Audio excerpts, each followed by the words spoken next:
মহিলা প্যান্ডেলের শাশুড়িরা ছেলের বউয়ের উপর রাগ করেন না। আপনার অনেক অভিজ্ঞতা আছে, বৌমার কোন অভিজ্ঞতা আছে? নতুন এক্সপেরিয়েন্স নাই। বৌমাকে একটু সময় দেন, একটু গুছায় নিতে দেন, পারবে। রান্না ভালো হয় না, পারবে। ঘুম থেকে দেরিতে উঠবে আস্তে আস্তে। আপনাদের সাথে মানায় চলতে পারে না, পারবে, সব পারবে। আপনিও একদিন পারতেন না। আপনি যখন প্রথম বৌমা হয়ে গেছিলেন ওই কথাগুলো খেয়াল করেন, আপনার দিনগুলো তখন কেমন কেটেছিল। এজন্য পাড়াডগাইয়ের শাশুড়ি আম্মারা, বউদের উপর জুলুম করেন না, অত্যাচার করবেন না। অনেক শাশুড়ি আছে পান থেকে চুন খসলে বদদোয়া দেয় বৌমারে, আছে না নাই? কিন্তু এটা কল্পনা করে না যে এটা আমার নিজের পেটে ভরা ছেলের বউ। এই মেয়ের বদদোয়া দিলে তো আমার ছেলের পরিবারের ক্ষতি, আমার নাতি নাতনিদের ক্ষতি। এই কমন যোগ বিয়োগটা বুঝে না। কষ্ট দিবেন না বৌমাকে, খেয়াল রাখবেন। আপনি যদি আপনার বৌমাকে কষ্ট দেন, আপনার নিজের মেয়েটাও বৌমা হয়ে আরেক বাড়িতে যাবে, সেও সেই একই কষ্টগুলো পাবে। এগুলো যখন আপনারে শোনাবে তখন আপনি শান্তিতে থাকতে পারবেন না। চিল্লায় বলেন ঠিক কিনা? পারবেন না আপনি শান্তিতে থাকতে। নিজের মেয়ে সকাল 11টায় ওঠে, ওইটার দোষ নাই, বৌমা কেন উঠলো না, ঝামেলা আছে না নাই? এটা করবেন।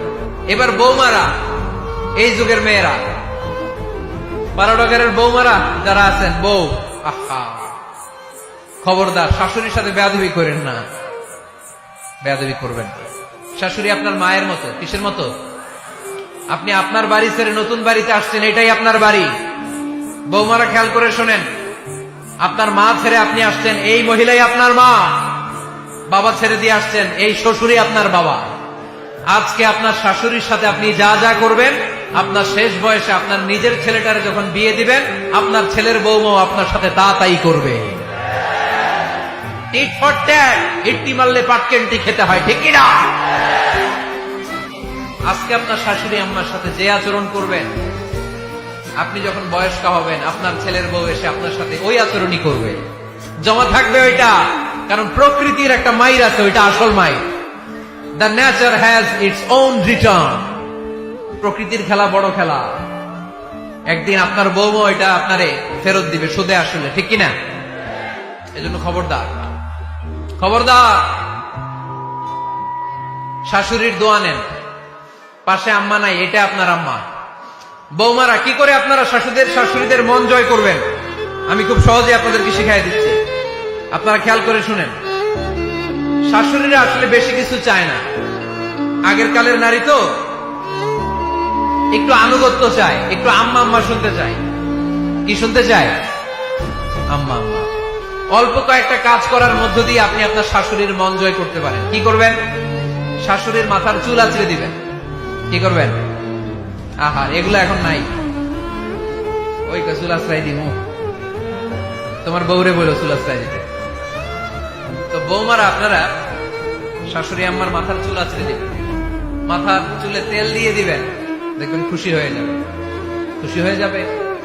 প্রেশারটা মেপে দিবেন, একটু ডায়াবেটিক্সের ওষুধ খেলো কিনা একটু খোঁজ নিবেন, সকালে হাঁটতে বেরোলো কিনা একটু খোঁজ নিবেন, ওনার কাপড়গুলো একটু আয়রন করে দিবেন।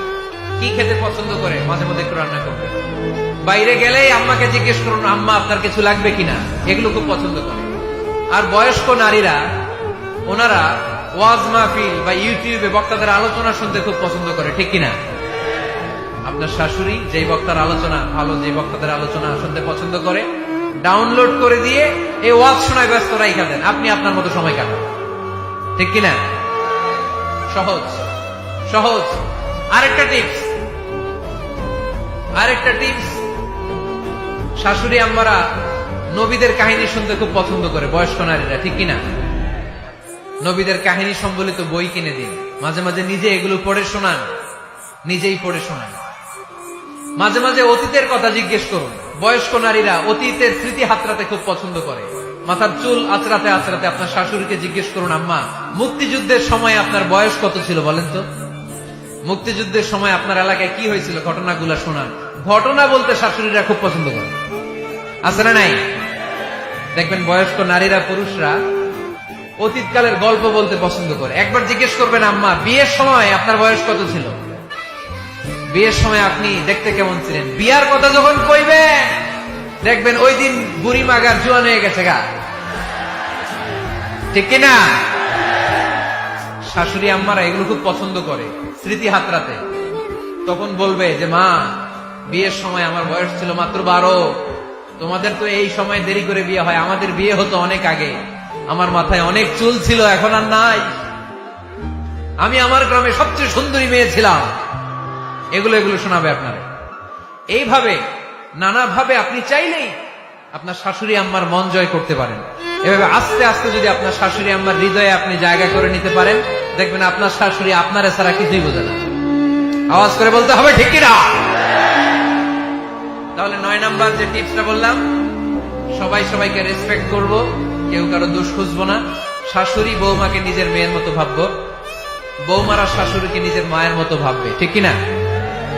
সর্বশেষ কথা, 10 নাম্বার পয়েন্ট, পরিবারের সবাই সবার জন্য দোয়া করব। রাজি আছেন তো? সবাই সবার জন্য দোয়া করতে রাজি আছেন?